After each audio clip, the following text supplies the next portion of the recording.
ɗannuɗe gandaɗe yimɓe jeehi jaggama par ce que koye ɗannugol mo rewani lawol ɓe jeehi ene usti par rapport à hakkitali ɓennuɗe kono pour amen ngolɗon ustugol hollani ko yidde mabɓe yaade ne usti ɓe mbiyatmi ɓeɗo sukaɓe hande ƴeewoyde ɓamtare banggue goɗɗo fotani rewde to ko wona lawol leydi foof joni ne jogui ne yiiɗi ɓamtare ne yiiɗi yaagol mawɗon taw no wona no arde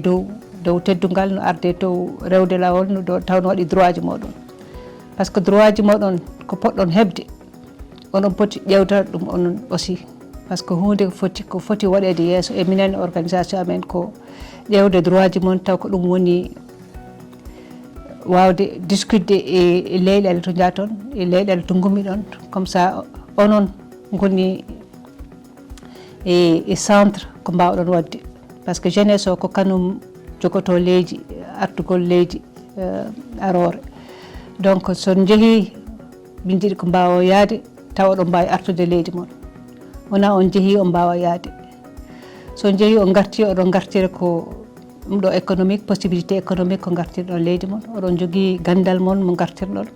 oɗon jogui ballal moon mo mbawɗon artirde donc jeunesse moon ko hunde ko mawde e leydi moɗon donc on potani onon bondidde moon jeunesse moon pour yaade e ɗannugol taw moƴƴani par ce que ko hunde ko woni dangereux e min jii ɗum e ɗum min jiɗana moon ɗum ɗon min jiɗan moon ko moƴƴi yaagol moɗon eko gartiron ko moƴƴi yaagol moɗon